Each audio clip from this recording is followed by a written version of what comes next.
1942, Pacific Theater. Japanese soldiers were trained from childhood to fight to the death. Masters of the bayonet charge, believers in the warrior's code, convinced that American troops were soft and undisciplined. But when they launched their first nighttime banzai attack through the dense jungle, expecting an honorable clash of steel and spirit, they were met with something that shattered everything they knew about warfare. A deafening roar, muzzle flashes lighting up the darkness, and their comrades falling in heaps before they could even see the enemy. The Americans had brought 12-gauge shotguns to the Pacific, mass-produced hunting weapons turned into close-quarters killing machines. And they didn't just defeat Japanese soldiers, they obliterated the very philosophy of war the Japanese had built their empire on. One survivor, captured and sent to an American POW camp, would discover something even more terrifying than the weapon itself.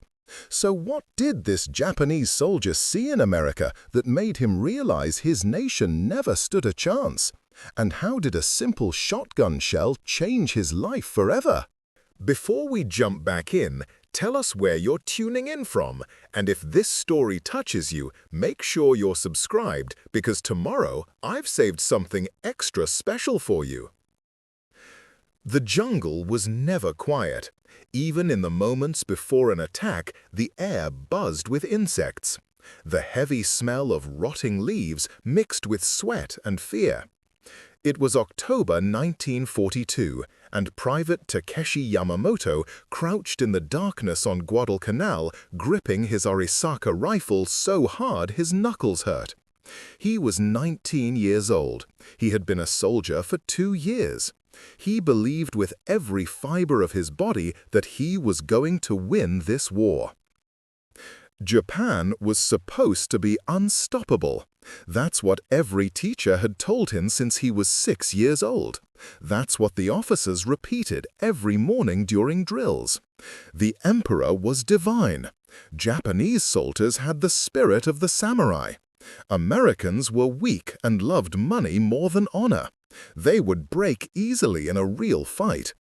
Yamamoto had never questioned any of this. Why would he? Everyone he knew believed the same thing. But the war in the Pacific was not going the way the officers promised. Yamamoto had been on this miserable island for 3 months. The heat was unbearable. His uniform rotted in the humidity. Food was scarce. Rice rations got smaller every week. Ammunition was running low. Each bullet had to count. There were no resupplies coming. The officers said this was temporary. They said reinforcements were on the way. Yamamoto wanted to believe them, but he had learned to ignore the gnawing hunger in his stomach and the doubt creeping into his mind. Tonight was supposed to change everything. Sergeant Hiroshi Tanaka, a hard man with a scar across his left cheek, had gathered the squad at dusk. Tanaka had fought in China. He had seen real combat. When he spoke, men listened. He told them the plan in a low voice. They would attack the American position at midnight. The Americans had set up a defensive line near the river. Intelligence said there were maybe 30 Marines. The Japanese would hit them with 200 men. They would use the darkness. They would move silently through the jungle. They would get close.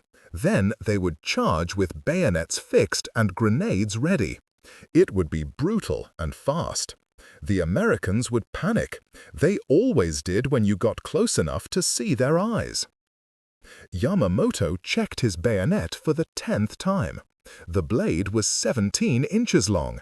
He had sharpened it that afternoon until it could slice paper. This was how real warriors fought. Not hiding behind machines, not firing from a distance. Face to face, steel against steel. That was an honor. That was what separated Japanese soldiers from everyone else. Tanaka moved down the line, checking each man. When he reached Yamamoto, he put a hand on his shoulder. His voice was barely a whisper. "Stay low, stay quiet. When I give the signal, you run straight at them. Do not stop, do not think, just run and strike. Understand?" Yamamoto nodded. His heart was already pounding. Tanaka moved on. Around him, other soldiers were praying. Some touched small charms from home. One man was silently crying, but no one said anything. They all knew what this meant. Some of them would not see dawn. That was acceptable. Death in battle was glorious. Surrender was shameful beyond words. Better to die charging forward than to live as a coward. The minutes crawled by. Then Tanaka raised his hand. It was time. 200 men rose from the jungle floor like ghosts. They moved forward in near total silence. Years of training had taught them how to step without snapping branches, how to control their breathing, how to become invisible in the dark. They covered 50 meters, then 100. The American position was close now. Yamamoto could smell cigarette smoke. He could hear voices speaking English, relaxed and careless. The Americans had no idea what was coming. Tanaka gave the signal. A single whistle blast cut through the night. Then chaos. 200 voices screamed at once. "Banzai! Banzai! Banzai!"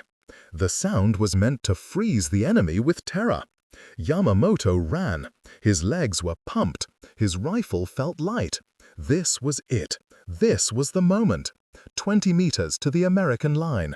15, 10. Then the jungle exploded. But it was not rifle fire. It was something else. Something Yamamoto had never heard before. A deep, thunderous boom that seemed to shake the air itself. Then another, and another. The sound came so fast it blended into one continuous roar. Muzzle flashes lit up the darkness like lightning. The Marine in front of him was holding a short weapon, pumping it rapidly, and each time it fired, men fell. Not one man, not two. The soldier next to Yamamoto was hit and thrown backward like a rag doll. His chest was just gone. Yamamoto saw it for half a second before the body hit the ground. Another soldier tried to jump over a log and was hit mid-air. He spun and crashed into the mud. Yamamoto dove behind a fallen tree. His ears were ringing. His mind was screaming. This was not supposed to happen. The Americans were supposed to be scared. They were supposed to break. But they were not breaking. They were standing there, firing those weapons again and again, and Japanese soldiers were falling in heaps. The banzai charge, which had always worked, which had terrified Chinese troops and British soldiers, was being torn apart in seconds. He looked to his left. Tanaka was on the ground, clutching his leg. Blood poured between his fingers. He was shouting something, but Yamamoto could not hear the noise. Another boom, another flash. The tree trunk above Yamamoto's head exploded into splinters.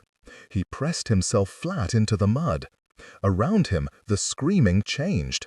It was no longer a battle cry. It was just pain and terror. Then, as suddenly as it started, the firing stopped.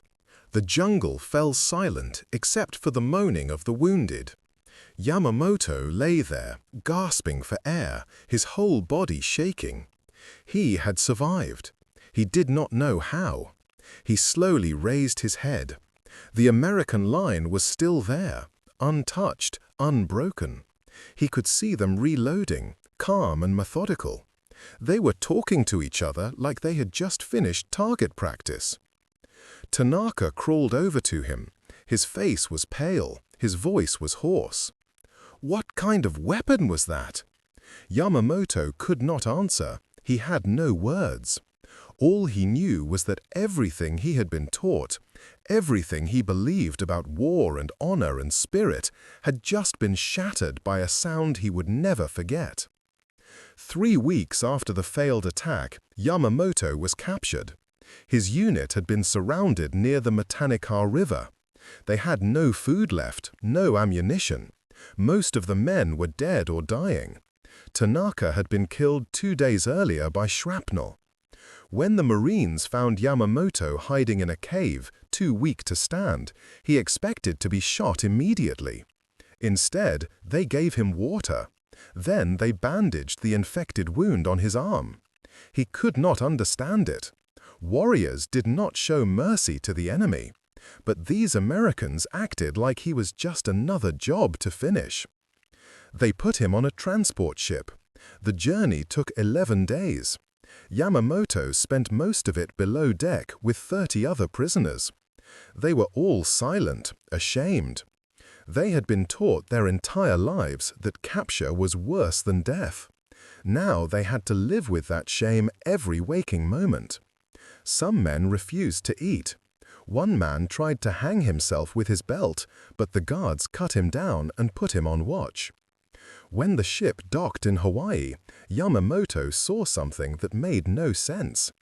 The harbor was filled with ships. Not 10 or 20, hundreds. Massive gray warships lined up in perfect rows. Aircraft carriers so big they looked like floating cities. Cargo vessels being loaded and unloaded by giant cranes that moved containers the size of houses. He had been told that Japan was winning the war. He had been told that American industry was weak and could not keep up. But this harbor told a different story. This was not the harbor of a losing nation. The POW camp was near Pearl Harbor. It was surrounded by tall fences topped with barbed wire, but inside it looked almost comfortable. There were rows of wooden barracks painted white. There were bathhouses with real plumbing. There was a medical building with clean beds and supplies. Yamamoto had not seen this much organization since training camp back home, and even that had been falling apart by the time he left. On his second day, an American officer came to speak to the new prisoners. He was young, maybe 25, and he spoke broken Japanese. He said his name was Lieutenant Morrison. He told them they would be treated fairly under the rules of the Geneva Convention. They would receive 3 meals a day. They would have access to medical care. They would be allowed to write letters home, though the letters would be read first. They would not be tortured or abused. As long as they followed the rules, they would be safe. Yamamoto did not believe him. It had to be a trick. But then the first meal came. Rice. Real rice, not the moldy scraps they had been eating on Guadalcanal. Canned meat, bread, soup. More food than Yamamoto had seen in months. He ate slowly, afraid it might be poisoned or taken away. But nothing happened. The next meal came 6 hours later, then another. Every single day. The same abundance, the same regularity. One afternoon, a truck arrived at the camp. It was painted red and white with words on the side. Another prisoner, a man named Corporal Ito who had lived in California before the war, translated. "Coca-Cola," he said quietly. The guards unloaded crates of glass bottles filled with dark liquid. They passed them out to the prisoners during the evening meal. Yamamoto held the cold bottle in his hands. He had never seen anything like it. He took a sip. It was sweet and fizzy and strange. The guards were drinking the same thing, laughing and joking with each other. They were giving prisoners the same drink they gave themselves. Yamamoto could not process it. In Japan, officers ate separately from enlisted men. Here, guards and prisoners drank the same soda. A week later, Lieutenant Morrison gave another lecture. This time it was about American military equipment. He had charts and photographs. He explained how the United States produced weapons. He showed pictures of factories in Detroit and Pittsburgh, assembly lines where workers built tanks and planes and trucks faster than any other country in the world. He showed a photograph of a warehouse in Texas filled with rifles stacked to the ceiling. Millions of rifles, more than the entire Japanese army had ever owned. Morrison smiled and said something in English. Ito translated. "He says they make these so fast, every squad gets one. They have extras just sitting in storage." Preparing and narrating this story took us a lot of time, so if you are enjoying it, subscribe to our channel. It means a lot to us. Now, back to the story. That night, Yamamoto lay on his bunk, staring at the ceiling. Around him, other prisoners were already asleep. Full bellies made sleep easy. He thought about the shotgun. He thought about the factory photographs. He thought about the Coca-Cola truck. He thought about the harbor full of warships. A terrible understanding was growing in his mind, like a seed pushing up through concrete. Japan had been fighting with everything it had. Every bullet was precious. Every grain of rice was rationed. Every soldier was told to make his death count because there were no replacements coming. But America was not fighting that way. America was not desperate. America had so much that it could afford to be wasteful. It could give hunting weapons to soldiers just because they worked well. It could feed prisoners better than Japanese officers ate. It could build hundreds of ships while Japan struggled to repair the ones it had. Yamamoto pulled out a small notebook he had hidden in his jacket. The guards had not taken it because it was mostly empty. He found a pencil stub and wrote in tiny characters. "We were told they were weak. We were told they had no warrior spirit. But we were wrong. They do not need warrior spirit. They have factories. They have so much that they can throw it away and still have more. How do you fight an enemy like that? How do you win when they can always make more than you can destroy?" He closed the notebook and hid it under his thin mattress. Sleep did not come easily. Outside, he could hear the distant sound of trucks arriving at the camp. More supplies. Always more supplies. The abundance never stopped. November 1944. Yamamoto had been a prisoner for 2 years. The camp had become familiar. The routine was predictable. Wake at 6. Breakfast at 7, work detail at 8, lunch at noon, free time in the afternoon, dinner at 5, lights out at 9. It was boring, but boring was safe. Boring meant you were alive. Some prisoners had stopped thinking about the war entirely. They played cards, they grew small gardens. They pretended this was just temporary, that someday they would go home and everything would be like it was before. Yamamoto knew better. He read the camp newspaper that the Americans printed in Japanese. He saw the maps showing how the war was going. Island after island falling. City after city bombed. The American advance was slow but unstoppable, like a glacier grinding down a mountain. Japan was losing. Maybe it had always been losing. Maybe the outcome had been decided the moment the first shot was fired, and everything since then was just time passing until the inevitable end. On the morning of November 23rd, Lieutenant Morrison announced that it was Thanksgiving. Yamamoto did not know what that meant. Morrison explained through an interpreter. It was an American holiday, a day to be grateful for what you have. Families gathered together. They ate a big meal. It was tradition. The camp would celebrate too. There would be special food. Yamamoto expected maybe an extra portion of rice, perhaps some fruit. What arrived at lunch was beyond anything he could have imagined. The mess hall doors opened, and the smell hit him first.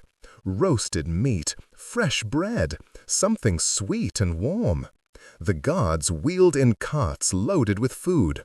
Whole roasted turkeys, 20 or more, golden brown and steaming. Mountains of mashed potatoes with rivers of gravy. Stuffing made with bread and herbs. Green beans cooked with butter. Cranberry sauce that glistened like rubies. Dinner rolls were so soft they seemed to melt when you touched them. And pie, apple pie and pumpkin pie, dozens of them with real whipped cream on top. The prisoners stood frozen. No one moved. It had to be a mistake or a cruel joke. But the guards started serving.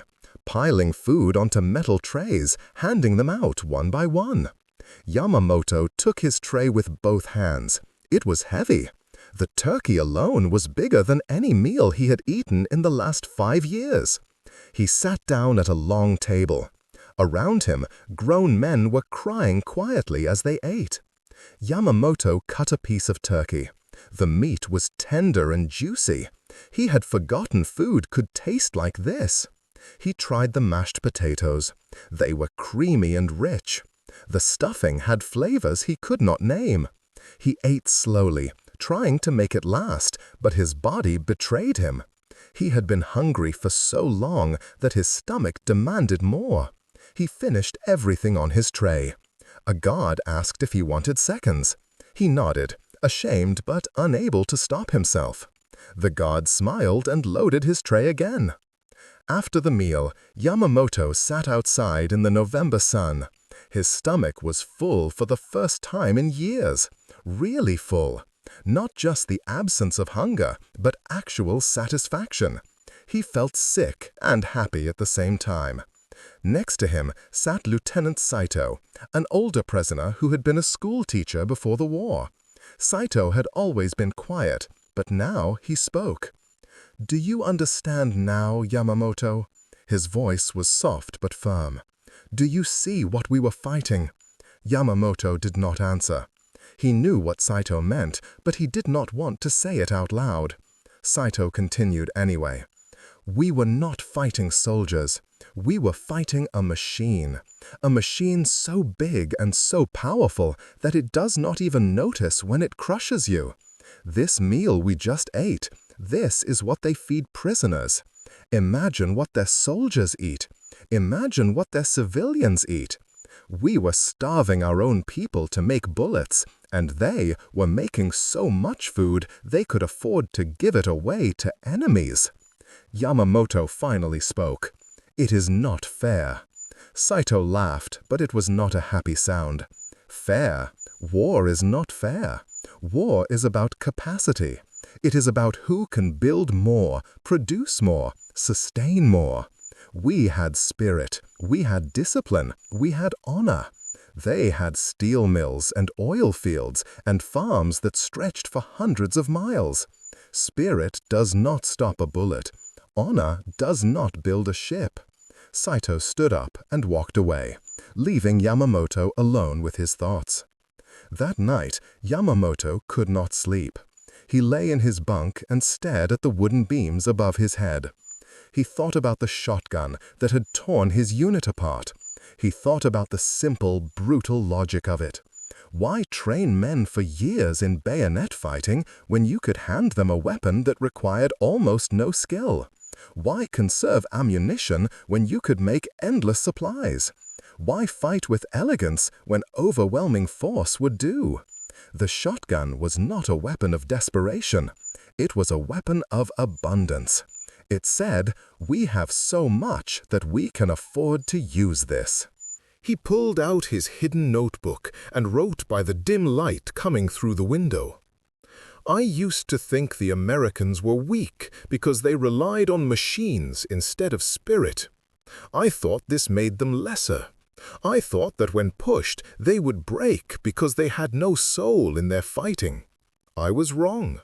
They do not need souls. They have something better. They have systems. They have factories that never stop. They have farmers who grow more food than their people can eat. They have mines that pull endless metal from the earth. We fought with everything we had, and it was not enough. They fought with a fraction of what they had, and it was more than we could ever match." He closed the notebook. His hand was shaking, not from fear, but from the weight of understanding. Everything he had believed, everything he had been taught since childhood was a lie. Not a small lie, a fundamental lie about how the world worked. Japan had told its people they were special, that their spirit made them superior, that determination could overcome any obstacle. But the truth was simpler and harsher. In modern war, the side with more resources wins, always. The only question is how long it takes." Yamamoto whispered into the darkness, knowing no one could hear him. "We never had a chance, did we?" The silence that answered him was all the confirmation he needed. The war ended in August 1945. Yamamoto heard about it over the camp loudspeakers. The emperor himself had spoken on the radio. Japan had surrendered. For the first time in its history, Japan had lost a war. Some prisoners wept. Some sat in silence. A few tried to kill themselves that night, but the guards stopped them. Yamamoto felt nothing. He had known this was coming for months. The only surprise was that it had taken so long. The journey home took 4 months. There were papers to process, ships to arrange. Thousands of prisoners scattered across dozens of camps, all waiting for transport back to a country that might not want them anymore. Yamamoto spent the time working in the camp garden. He grew tomatoes and lettuce. The work was simple and required no thinking. That was good. He did not want to think about what was waiting for him. In December 1945, he finally boarded a transport ship in San Francisco. The ship was American, staffed by American sailors, carrying Japanese prisoners back to Japan. Even this felt like a statement. Japan could not even retrieve its own soldiers. It had to rely on American generosity and American ships. The voyage took 18 days. The Pacific was rough. Many men got seasick. Yamamoto stood on deck as much as possible, watching the gray water roll past. Somewhere down there, beneath thousands of feet of dark ocean, were the bodies of his friends. Tanaka, the men from his village, boys he had trained with. All of them were gone, and he was going home. Before he left the camp, Yamamoto had taken something with him. In one of his work details months earlier, he had found a spent shotgun shell in the dirt near the firing range. It was empty, just a red plastic tube with a brass base. The primer had been struck. The shot was long gone. But he had kept it anyway, hidden in his pocket. When the guards searched prisoners before loading them onto the ship, they found it. One guard held it up and asked what it was for. Yamamoto said it was a reminder. The guard shrugged and let him keep it. What harm could an empty shell do? The ship docked in Yokohama on a cold January morning in 1946. Yamamoto stood at the railing and looked at Japan for the first time in 4 years. He barely recognized it. The harbor was ruined. Burnt ships sat half-sunk in the water. The docks were cracked and broken. Beyond the harbor, the city was just gone. Where there had been buildings and streets and neighborhoods, there was now flat gray nothing. Miles and miles of ash and rubble. A few concrete structures still stood, their walls blackened by fire. But everything else had been erased. They were processed through a temporary building made of corrugated metal. A tired official took his name and checked it against a list. He asked where Yamamoto was from. Yamamoto said to Hiroshima. The official looked up. His face was sad. He said nothing, just stamped the papers and handed them over. That was when Yamamoto knew. He had suspected, but now he was certain. Hiroshima was gone. Not damaged, gone. He took a train as far as the tracks would go, then walked the rest of the way. It took 3 days. The roads were broken. Bridges had collapsed. He passed through villages where people looked like ghosts, thin and hollow-eyed and silent. They watched him walk by, but did not speak. Everyone had lost everything. There was nothing left to say. When he finally reached what used to be Hiroshima, he stopped at the edge of the destruction and could not move. The city had been erased. There were no buildings, no streets, no trees. Just flat, scorched earth stretching in every direction. In the center, a few concrete shells remained, twisted and melted like wax. The rivers still flowed, but nothing lived in them. He walked towards where his family home had been. He knew the address. He knew the street. But there were no streets anymore. There were no addresses. There was just empty space. He stood in the spot where he thought his house might have been and felt nothing. Not grief, not anger, just a vast emptiness that matched the landscape around him. He learned later that his parents and younger sister had been killed instantly. His older brother survived the initial blast but died 2 weeks later from radiation sickness. Yamamoto was the only one left, the only one in his entire family. He sat in the ruins for a long time. He took out the shotgun shell and held it in his hand. The red plastic was faded. The brass was dull.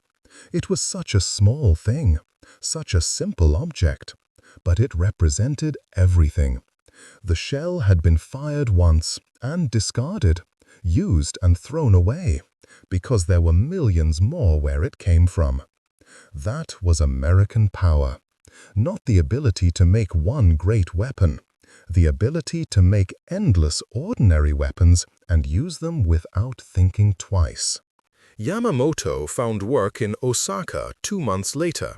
The city was damaged but not destroyed. People were starting to rebuild. He got a job at a small factory that made nails and screws.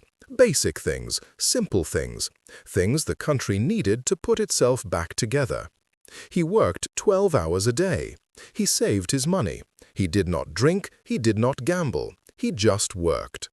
In 1948, he married a woman named Keiko, whose husband had died in the Philippines. She had 2 young children. They needed a father. Yamamoto needed a family. It was not romantic, but it was practical. They understood each other. They built a small house on the outskirts of Osaka. It had 3 rooms and a tiny garden. It was more than most people had. By 1950, Yamamoto had saved enough to start a small business. He opened a shop that repaired machinery, radios, sewing machines, bicycles, anything mechanical. He was good with his hands. He understood how things worked. The business grew slowly but steadily. He hired 2 young men to help him. He taught them to be precise, to be efficient, to not waste time or materials. Every bolt mattered. Every screw had a purpose. His children grew up hearing one story over and over. Yamamoto told them about the war, but not about the fighting. He told them about the POW camp, about the Thanksgiving meal, about the harbor full of ships, about the factories that never stopped producing. He told them that Japan had lost because it had tried to fight with spirit against a nation that fought with systems. He told them that courage was important, but capacity was everything. He told them that the future belonged to countries that could build faster than they could destroy. In 1955, Yamamoto became a teacher at a technical school. He taught young men how to operate lathes and milling machines, how to read blueprints, how to build things with precision and care. He was a strict teacher. He did not tolerate laziness or carelessness, but his students loved him because he treated them with respect. He never yelled. He just showed them the right way to do things and expected them to learn. One day in 1958, a student asked him why he was so focused on efficiency. Why did every measurement have to be perfect? Why did every process have to be streamlined? Yamamoto was quiet for a moment. Then he reached into his desk and pulled out a small wooden box. Inside was the shotgun shell. I am 13 years old now. The red plastic had faded to pink. The brass was tarnished, but he had kept it all this time. He held it up so the class could see. This is a 12-gauge shotgun shell, he said. The Americans used these in the war. Each shell contained 9 lead balls. When fired, those balls spread out and could hit multiple targets. It was not an elegant weapon. It was not honorable, but it worked. And they had millions of them. They made them so fast and so cheap that they could give them to every squad without thinking twice. That is why they won. Not because their soldiers were braver, not because their generals were smarter, but because their factories never stopped, because their systems were better than ours. He put the shell back in the box. We lost the war because we believed in things that do not matter in modern conflict. We believed in spirit, in honor, in sacrifice. Those things are beautiful, but they do not win wars anymore. What wins wars is the ability to produce, to organize, to sustain. If you want Japan to be strong again, you must learn this lesson. You must build better, work smarter, waste nothing. That is how we will rise from the ashes, not through grand gestures, but through 10,000 small improvements made every single day. The classroom was silent. The students stared at the small wooden box. One of them raised his hand. "Sensei, did you keep that shell to remind yourself that we lost?" Yamamoto shook his head. "No, I kept it to remind myself why we lost, and to make sure we never make the same mistake again." By the 1970s, Japan had transformed. The same country that had been reduced to rubble was now an industrial giant. Japanese cars were known for their quality. Japanese electronics were in homes around the world. The nation that had lost everything had rebuilt itself through exactly the lesson Yamamoto had learned in that POW camp. Efficiency, quality, systems. The very things that had defeated them, they had learned to master. Yamamoto retired in 1975. He was 52 years old. He had worked hard his entire adult life. He had raised 3 children. He had taught hundreds of students. He had helped build a business and a school. On his last day of work, his students threw him a small party. They gave him a plaque thanking him for his service. He gave a short speech. He thanked them for their hard work. He told them to keep learning, to keep improving, to never be satisfied with good enough. That evening, he sat in his small house with Keiko. They drank tea and watched the sunset over Osaka. The city glowed with lights. Factories hummed in the distance. The sound of construction never stopped. Japan was building, always building. He took out the wooden box and opened it one more time. The shotgun shell sat inside, ancient and harmless now. Keiko asked him why he had kept it for so long. Yamamoto thought for a moment. Then he said, "Because it taught me the most important lesson of my life. We were fighting a war we could never win. Not because we lacked courage, not because we lacked skill, but because the enemy had something we did not understand. They had abundance. They had systems. They had learned that modern war is not about heroes. It is about factories. And the nation with the most factories wins always." He closed the box gently. "I kept it so I would never forget, and so I could teach others." In 1982, Yamamoto died quietly in his sleep. He was 59 years old. His funeral was small but well attended. Former students came, fellow teachers, old friends from the factory. They spoke about his kindness, his discipline, his wisdom. After the service, his oldest son took the wooden box with the shotgun shell. He placed it on a shelf in his own home, next to a photograph of his father in his army uniform, young and serious and full of belief. Beneath the photo, he placed a small card with words his father had written years before. "The future belongs to those who can build faster than they could destroy. Remember this always." Up next, you've got 2 more standout stories right on your screen. If this one hits the mark, you won't want to pass these up. Just click and check them out. And don't forget to subscribe and turn on the notification bell so you don't miss any upload from us.